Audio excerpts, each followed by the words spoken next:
So I'm very happy to be here.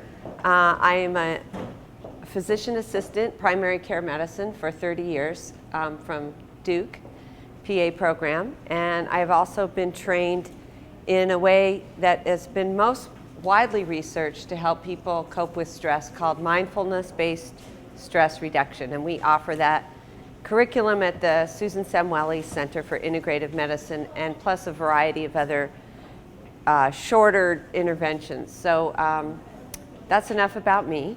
I don't have a remote, so I'm going to be kind of tied to the computer over here. So I want to just give you a little background about stress and health and tell you what mindfulness is. We'll go through the history very briefly and talk about some of the research and then answer some questions. So obviously you're here because you think stress is an important issue to address. Does anyone here have stress? One thing I'd like you to take away from this talk is that stress isn't just this vague term that we use to describe our boss or our mother-in-law or our kids or traffic. It's actually a physiologic state that the body goes into. And if that goes on over time, it becomes chronic, that can really affect your health. And so I want you to take care of your stress the same way if your doctor said you had high blood pressure or were starting to tiptoe towards diabetes or high cholesterol, hopefully he or she would suggest some lifestyle changes for you.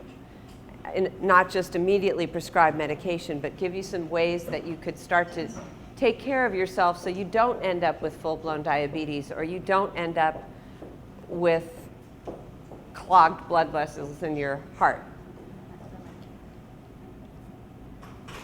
A pause.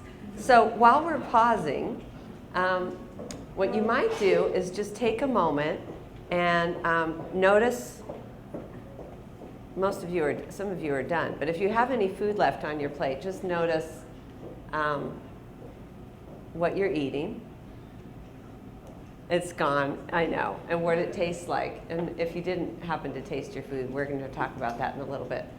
So that's what I'd like you to take home from this talk, is it's important to take care of your stress the same way you would any other health issues. And if you take care of your stress, then you're less likely to develop other more serious health issues. And so many of our doctors will say, I think what's going on with you is stress related. And you go, yeah, tell me something I didn't know already. And then they don't really know what to tell you. So the courses that we offer are like a clinic for stress. Like at the medical center, they have a derm clinic, they have a neurology clinic. If you have any specific issue, a cardiology clinic, well, what we have at the Samueli Center is a stress clinic, a place you can go to learn how to cope with your stress.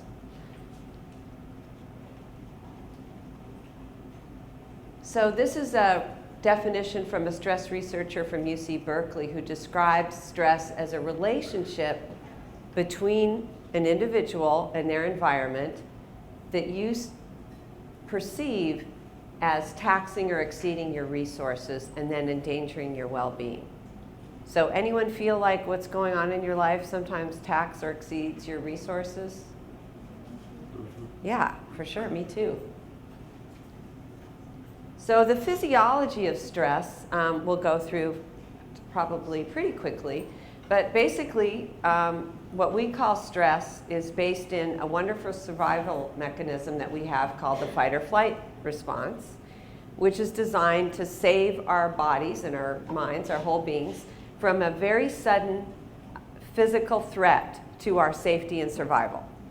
So the first stress organ that registers this, of course, is the brain. And the organs in the brain, the pituitary, the hypothalamus, register, oh my God, this is a serious threat, like a caveman wants our cave woman, or a saber-toothed tiger's on the prowl to eat the children, or an avalanche is coming. All of these are going to require a very sudden physical response. And so the brain recognizes this. It sends a cascade of neurochemical signals to the adrenal glands, which sit on top of the kidneys, which produce, what else? The cortisol, Adrenaline, right. Adrenal glands, adrenaline. Norepinephrine. Those hormones are designed to get oxygen in the form of red blood cells out to the large muscle groups in an instant, just really quickly. So it's not a time where we ponder, the pros and cons of running away from the tiger. We just move. And our muscles need a lot of oxygen to do that. And so in order to do that, the blood pressure will go up, heart rate goes up, respiratory rate goes up, and we get that blood out there. And the body is very wise. It's a great energy conservation system.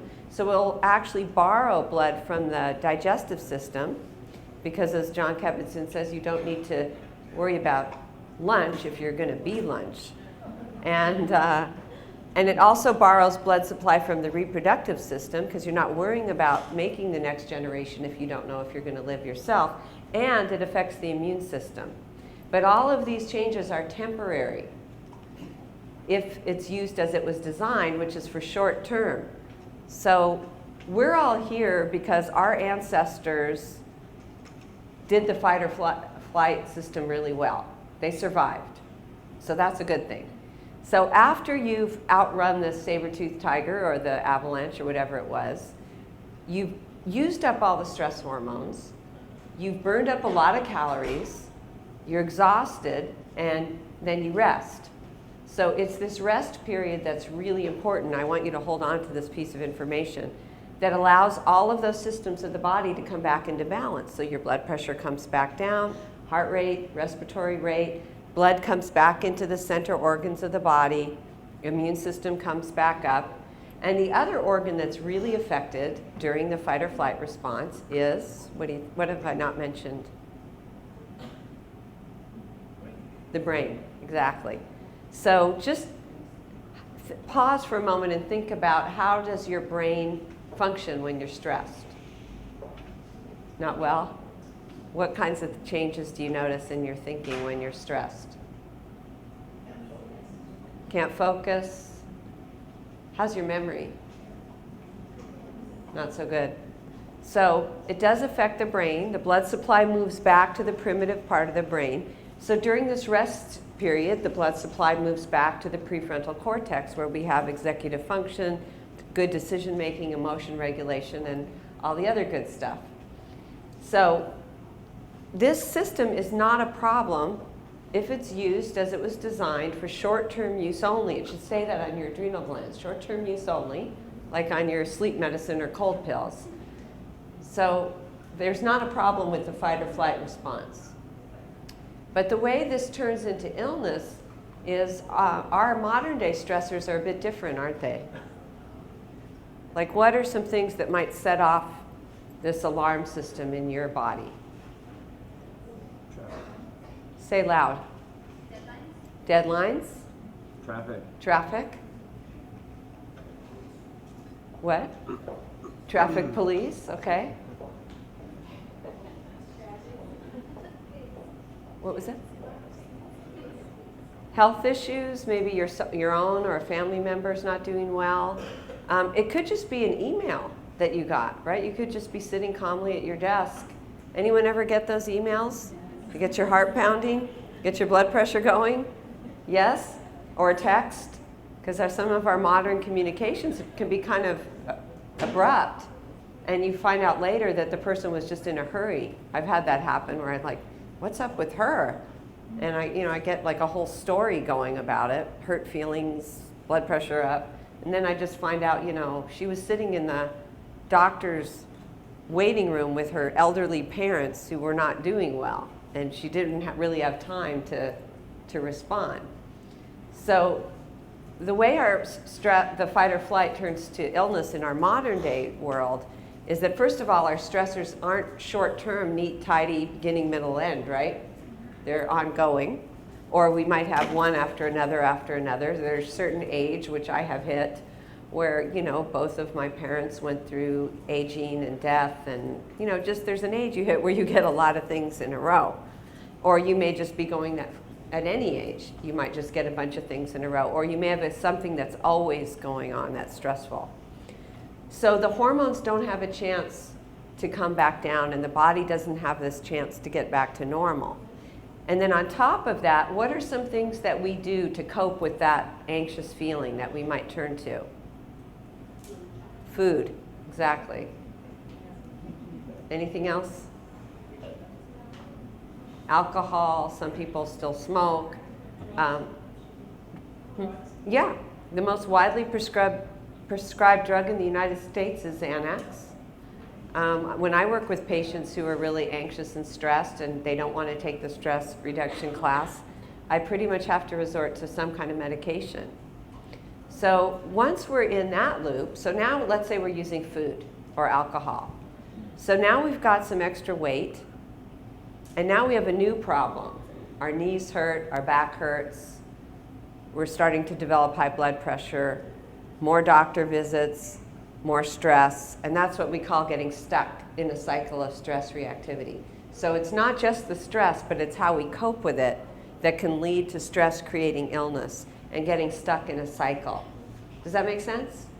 Yeah? Okay.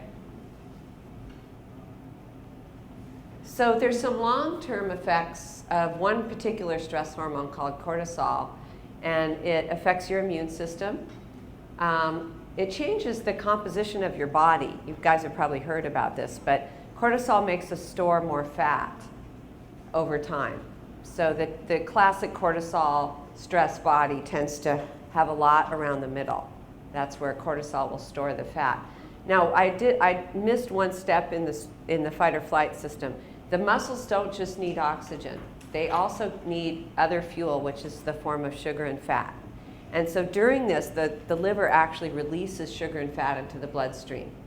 Now, if we were actually running away from the caveman or fighting the cave woman for our cave, we would burn a lot of calories.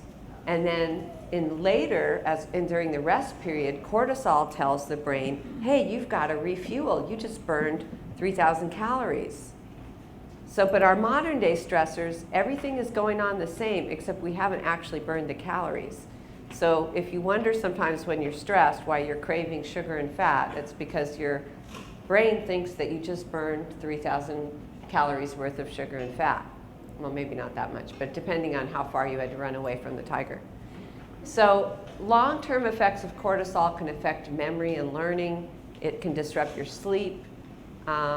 It increases your risk of heart attack, can cause infertility, and problems with the GI tract. Because if you think about it, the fact that blood's being diverted away from the digestive tract makes it really hard for it to function properly.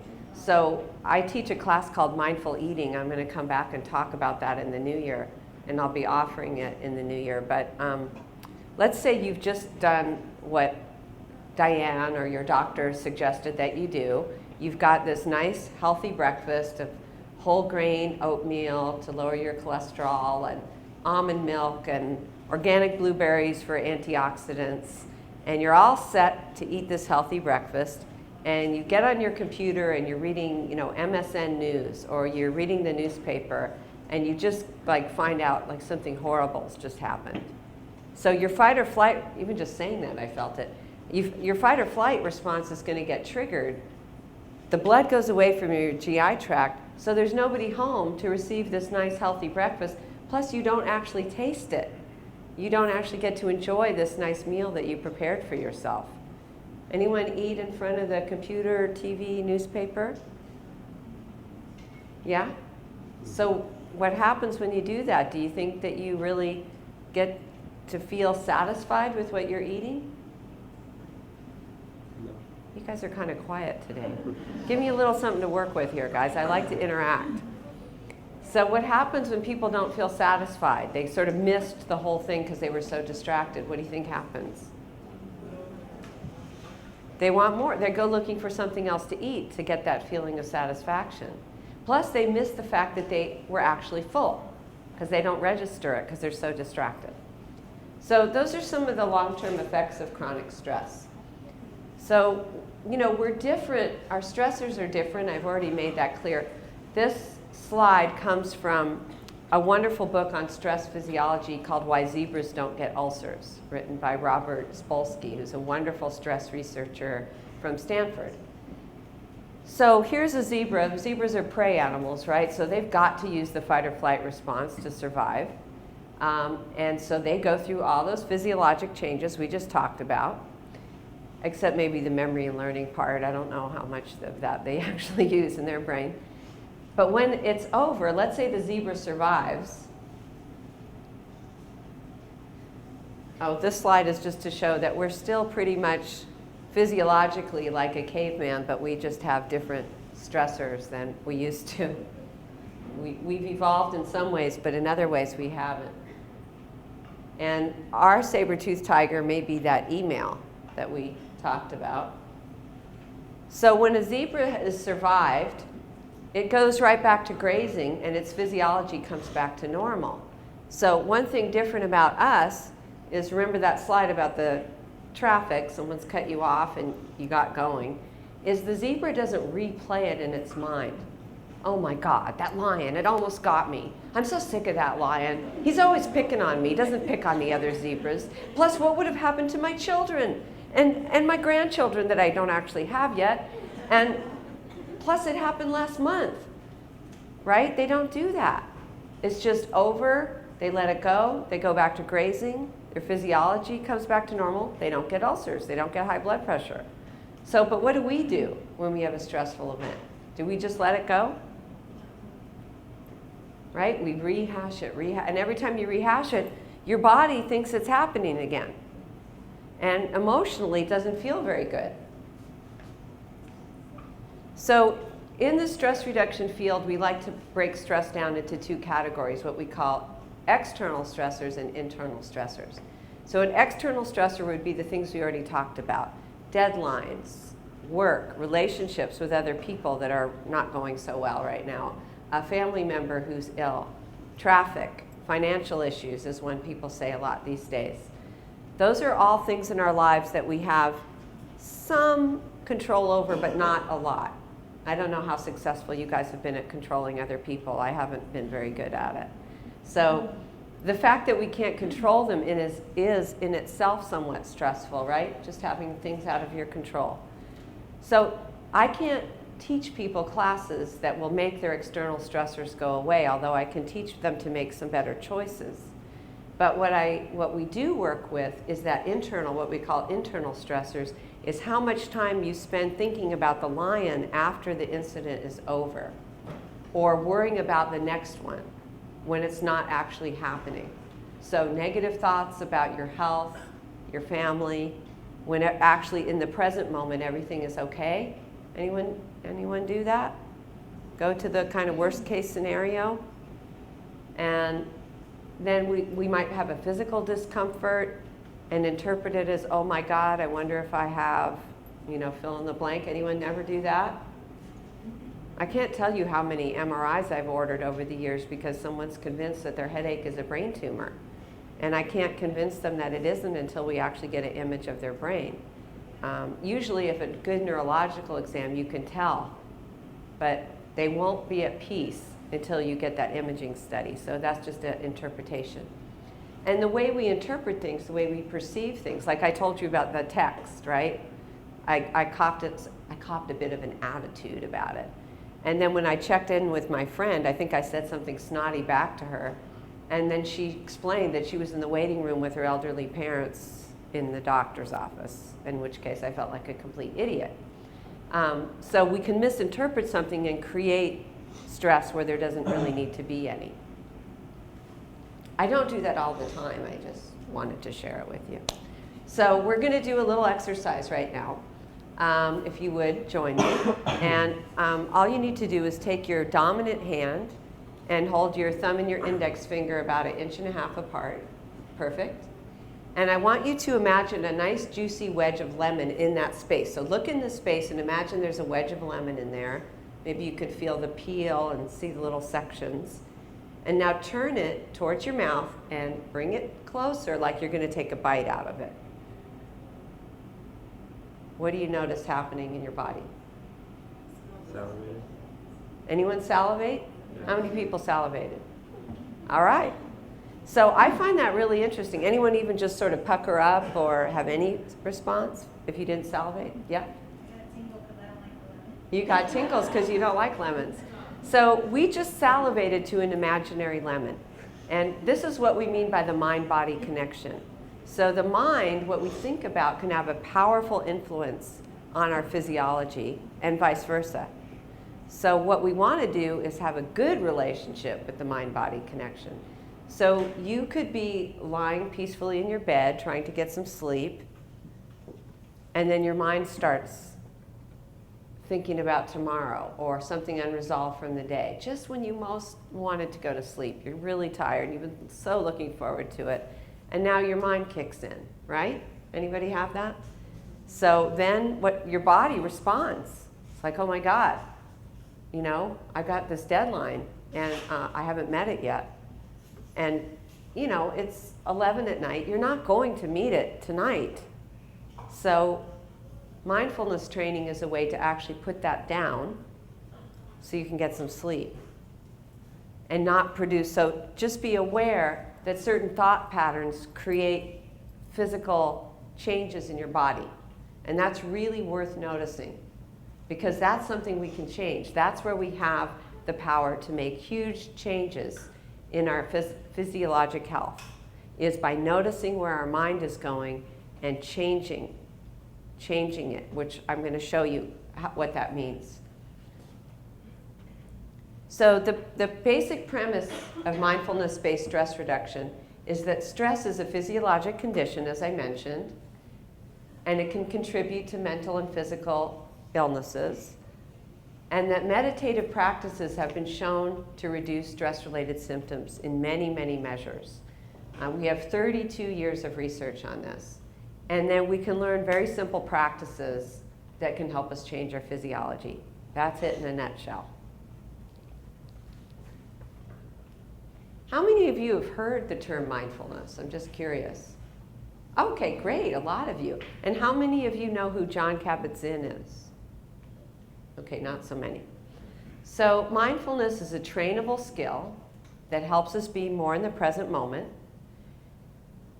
and makes us more aware of what's going on both inside us and around us, but in a non-judgmental way. And neuroscience research shows that this training can cultivate the inner capacity of the mind to be more present and actually makes changes in the brain, which I'll show you.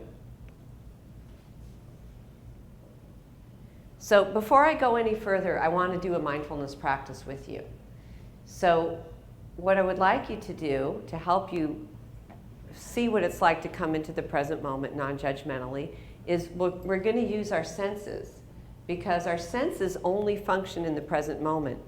And unlike the mind, which is probably already back at your office, like as soon as this talk's over, I'm going to blah, blah, blah, or I hope the kids are doing what I told them to do, or hope my mom's okay today. Anyone's mind like only half here? You don't have to raise your hands. I won't take it personally.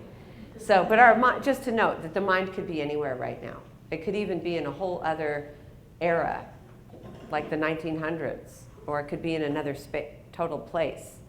So how do we get to the present moment? What's the GPS to the present moment? It's our senses. So the first sense I want you to use right now is your sense of sight. So you may have walked into this room but not really seen it fully.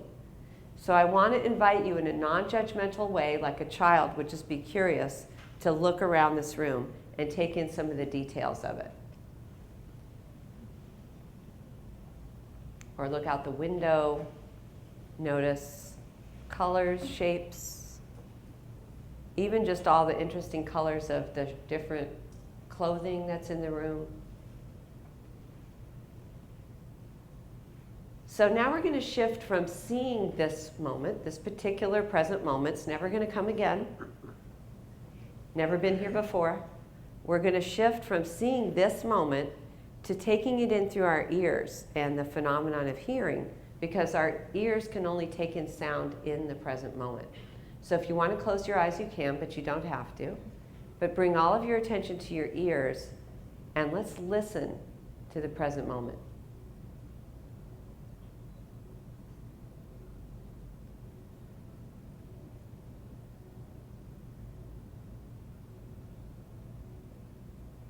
Non-judgmentally, just even noticing periods of silence.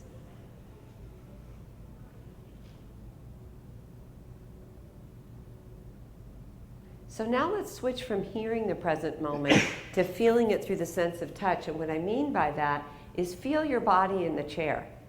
So if your back is pressing against the back of the chair, just notice the pressure.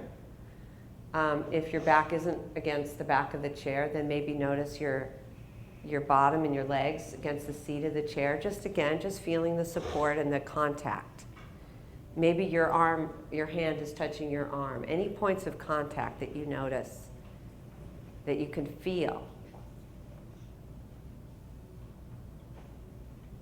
And then shift your attention down to your feet and just simply notice how your feet feel and what they're touching. Any contact with your shoes, with the floor, through the soles of your feet.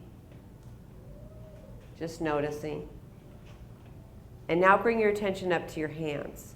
Just simply feel what your hands are touching, maybe even the temperature on your skin. If you have any exposed parts of your skin, you might notice how the temperature is a bit cooler and a bit warmer on the more center clothed parts of the body. And now one more step towards entering the present moment is we're going to focus on the breath. So what I mean by that is taking a full deep inhalation. Notice the expansion of your chest and rib cage. And a full exhalation, notice how it just naturally falls back towards your spine. Let's do that a couple times. Notice the expansion with the inhale, and just the real natural falling back with the exhale. Do that maybe 1 or 2 more times.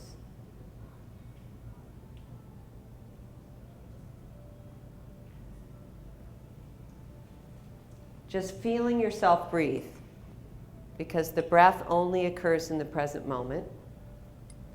And then I'm going to invite you to listen to the sound of this bell and see if you can notice when the sound begins, how the sound changes through time and space, and if you can catch the moment where you don't hear the sound anymore at all.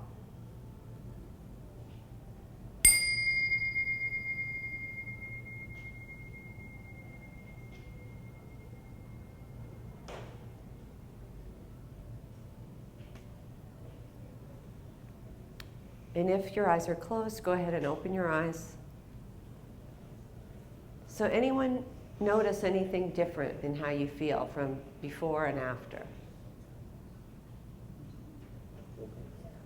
More relaxed? Anyone else? More focused? Are you able to let go of what you're going to do as soon as this talk's over, just for a few minutes? Anyone? So if that practice affected you at all in a positive way, one thing I just want you to know is it only took about 4 minutes. So we can come back to the present moment, become more relaxed, more present, more focused, and it doesn't have to take a huge amount of time. And in fact, if you do this repeatedly through your day in small moments, you're going to become much more efficient. You'll actually know where your keys are, where the file was. You know, sometimes people say, well, I'm so stressed, I don't have time for stress reduction. I hear that, but it makes you so much more efficient that if you take the time to practice mindfulness, even in just small increments, it can make a huge difference, even in the amount of time you have during the day. It doesn't take 3 times to leave the house, for one thing. One of my students said, I don't have to drive around the block to see if my garage door is closed because I was actually there when I did it. So mindfulness does come from Buddhist origins, although when we teach it in the medical center, we are not teaching Buddhism in any way, just that's where these practices come from. That's Thich Nhat Hanh, for those of you that don't know him. And I mentioned earlier Jon Kabat-Zinn. Jon Kabat-Zinn was a young molecular biologist at MIT who saw a poster on a wall that said, learn Zen meditation from a Zen master. This was back in the 70s. You know, the Beatles had just come over teaching about TM. They had learned from the Maharishi. It looks like a lot of people in this room are way too young to have any idea what I'm talking about. But there was lots of meditation and East-West stuff coming over in the 70s. So he got really interested in Zen meditation, and he really took to it, and he really studied it. And one of the things that got his attention as a scientist was he started hearing people report that their ulcers were healing, headaches were getting better, sleeping better, depression was getting better, anxiety was reduced. They were simply just enjoying their life more. So he was on a retreat, and he came up with this idea of taking the practices out of the religious context, where you had to learn it from somebody in a robe with bells and incense and everything, and just teaching it as a skill set, like an educational format in the medical center. And he was very respected, and he proposed this to the ambulatory care center at UMass Worcester. And they said, sure, you want to have a stress clinic? He said, I don't care what you pay me, I just want to try it out. And he taught what he called, in those days they didn't use the word mindfulness. They just used the word stress reduction. And he started a stress clinic in the hospital. And doctors from all over the hospital started to send patients that with chronic pain, with abdominal pain, with issues they just couldn't help. I mean, you know the medical system is amazing, but you also know it has limits, right? And there are lots of people who fall through the cracks or don't get better. So everyone who wasn't getting better started showing up in John's classes. Now, the great thing about the fact that it was him that was doing this is that he started doing research on it right away. So we have a huge body of research that practicing practices like you just did, but for quite a bit longer, it has dramatic reductions, improvements for people with chronic pain, heals up psoriasis plaques. That was one of the earliest studies. Boosts the immune system, is a huge treatment for anxiety and depression that actually over the long run does better than psychotherapy and medication. And thousands of other studies on everything you can imagine, from MS to irritable bowel syndrome to ADHD in children, and on and on. So that's really how I came to be here today, is that I saw this great documentary that was made about John's clinic on PBS many, many years ago. Bill Moyers, if you don't know who he is, he's a wonderful television journalist, took the 8-week class, and they documented it and made this very moving 45-minute documentary. And when I saw it, I knew this was a way for me to bring the meditation and yoga side of me together with the medical side of me. And I went and got trained, and I started teaching it at my local hospital about 10 years ago. And so now my partner Hugh and I teach it. We teach it all over the place. Now that people actually know what it is. So there's different types of research. One is the clinical research that is very consistent, reliable benefits in a whole range of medical and psychological areas. And then there's basic science research that more on the cellular level and organ level that we know. You guys doing okay? So it's now offered worldwide. I hope this part isn't too boring. And now it's moved out of just the medical field. Phil Jackson brought it to the Lakers and the Bulls. It's being used by kids in education. It's being used in the military, and that's actually folks at the Federal Trade Commission practicing meditation in Washington. There's some other people in the field that have brought it into all these other areas, and I don't think that's so important to know, but Congressman Tim Ryan wrote this wonderful book called A Mindful Nation, which I really recommend. He did a retreat with John Kabat-Zinn for leaders, and he's become a huge proponent of mindfulness, particularly in the public school system in Ohio, which is where he is. Now there's a lot of companies that are teaching mindfulness, and those are just a few. We're doing some work with some local companies here in Orange County, and we've been teaching mindfulness at other companies and hospital employee wellness programs for a number of years. Because, workplace stress is a biggie.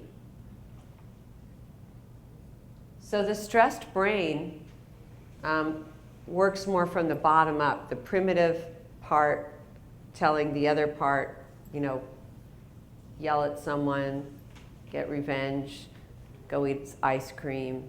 It's not using the cognitive part. So the stressed brain goes from the bottom part of the brain up. So that's not how we want the brain to work.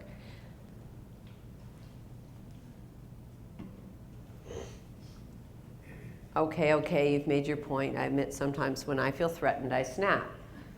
So anyone ever snap when they feel threatened? Not very often. So the good news about all of this is that the stressed brain can be trained. And the training consists of something similar to what we just did, the look, listen, feel, breathe practice, only we do it for longer. And we give our students MP3s or CDs to listen to at home that they practice with on a regular basis.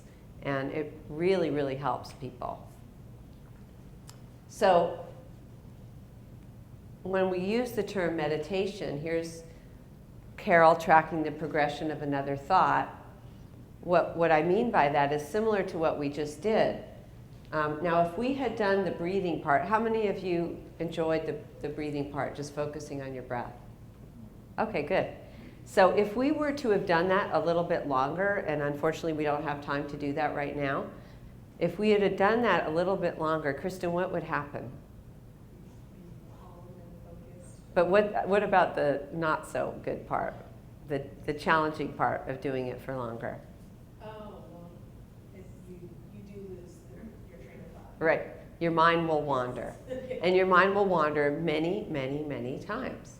And every time it wanders, you make a choice to bring it back to the breath in the present moment. So every time you do that, you're developing a muscle to come back to the present moment. So how many of you were able to switch your attention when I asked you to switch from seeing to hearing? Were you able to do that? And then from hearing to feeling through touch? And from your feet to your hands? Yay, this is great news, because that means if you can place your attention at will, like you did, and we practice this over and over in the class, learning to place our attention at will with something easy like from the feet to the hands, then in the middle of the night, when your mind's going to the future or the past, you come back to the present moment. You feel your body in the bed, you do the feel part, feel all the parts of your body that are in touch with the bed, and you'll have this whole new appreciation for your bed, for one thing, because we're really lucky if we have a bed. It's really nice. And then you focus on your breath instead of letting the mind wander. Or let's say you're stuck in traffic, and your mind says, oh my God, I'm going to be late, and this is going to suck, and I hate Southern California. So your body is now getting what? Stressed and tense.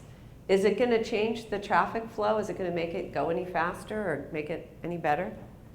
Right, so all that's happening is you're driving very, very slowly in your car, feeling miserable. So now you have a choice.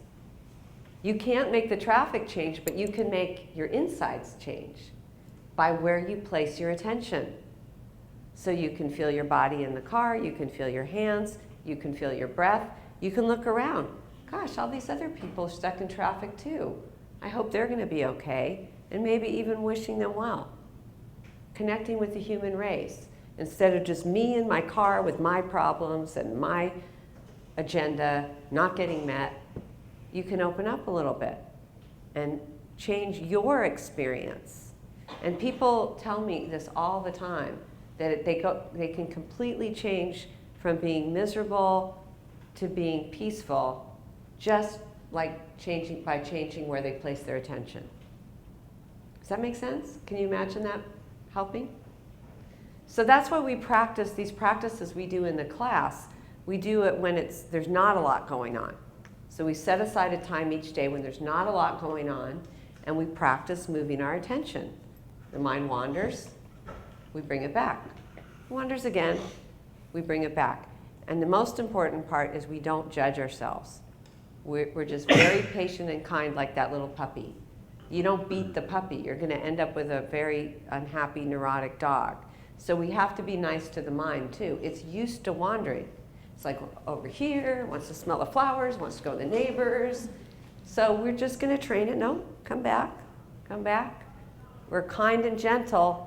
The mind will come back, and it will rest on the breath. And it will recognize, hey, right in this moment, even though there's some really difficult things going on in my life, in this moment, like the one we're all in right now, in this moment, we're all okay. right? No big threats going on in this moment. You've had this beautiful lunch. The room is a good temperature. There's water. The bathrooms are down the hall. We're together.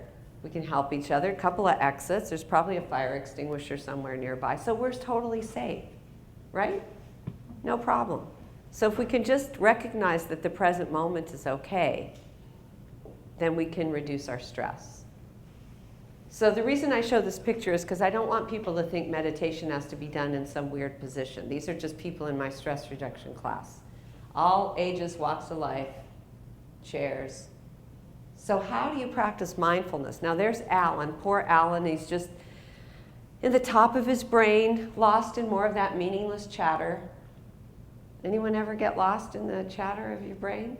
You have no idea how you got from Jamboree to Harvard or wherever you were on the freeway, how you missed the 405. Oh, shoot. Where was I? I don't know. I was in the meaningless chatter. So mindfulness is that non-judgmental paying attention. We talked about mindful eating. But you can bring it to anything that you do. Mindful eating means we make better choices. We actually enjoy our food more. And there are many studies that you can lose weight very effortlessly without dieting just by starting to pay attention to when you're hungry, when you're full, how the food actually tastes. When I teach that class, people will come back and go, I'm eating stuff I don't even really like. So if you want to meet the challenge that Diane gave you for the holidays, practice some mindful eating. And you'll see it'll make a huge difference. And then we can just bring it to our normal activities. So when we're exercising, if we have a hobby, if we have children or grandchildren, we can give it our full attention. Doesn't it feel good when somebody gives you their full attention and they're not like sort of glancing down at their phone? Oh yeah, right. Or you're talking with someone on the phone and you can just tell they're checking their emails. They're not, they're not really paying attention to what you just said. It doesn't feel very good. And I know when I multitask like that, because I do that, when I multitask like that, I feel the toll it's taken on my body afterwards. And I also feel like, wow, I really missed an opportunity to connect with that person. Plus, I'm really not sure about the content of the email I just sent. So just pausing and doing one thing at a time when you can. I know many of your jobs demand multitasking, I understand that. But there are times in our day where we don't have to multitask. And so I just want to invite you, when you don't absolutely have to notice that pull towards wanting to do it, and then maybe just pausing and say, you know what? My husband, my wife, my child is trying to tell me something. I'm going to give them my full attention. So one thing, people come back, people who are raising families come back to the stress reduction classes and say, my relationships in my family are really improving. And it mainly has to do with mindful listening, giving people their full attention. So it's really helpful if you think of this the way you would practice doing muscle training or learning a musical instrument, that when you practice it, it gets better. And the studies on neuroplasticity show that that's actually really true.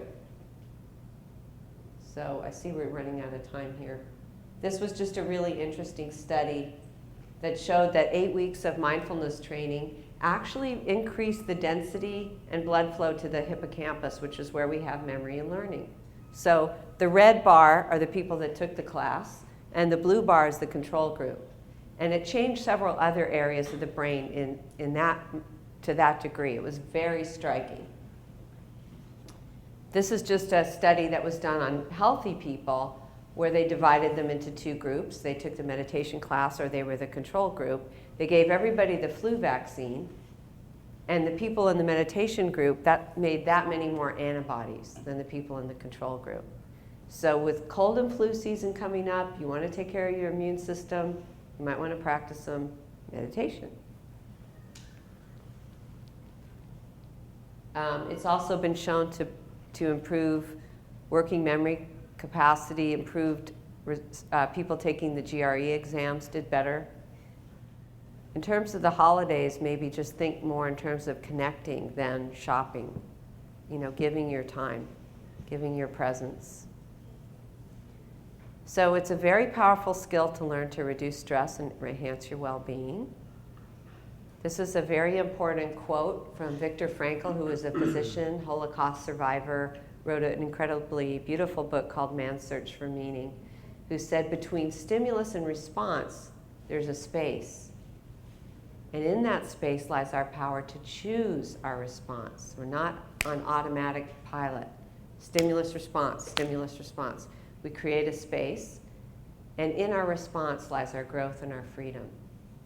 So in terms of like meeting Diane's challenge, you have the stimulus to want to eat, but you can put in a pause. Is that really what I need to do right now? And then maybe make different choices. So it can really make a difference. So the basic philosophy in mindfulness-based interventions is whatever's going on with you, there's a lot more right with you than there is wrong with you if you're still breathing. If you wanted to just get started in a very, very small way, you can go on my website, which is mindful-way.com, and there's a 5-minute meditation you can download to your phone or your iPod. There's one that just gives you instructions, and then there's one that you can do. And that's free. And then if you wanted longer meditations, I have some on iTunes. And then I have a day-long workshop I'm doing on November 23rd. That'll be on campus at the Newkirk Alumni Center. Very affordable, very enjoyable. And then my colleague, Dawn Maurer, is offering a short 3-week class in December. And then starting in January, we'll start our full 8-week courses, including mindful eating and mindfulness-based stress reduction. So I hope this was helpful for you.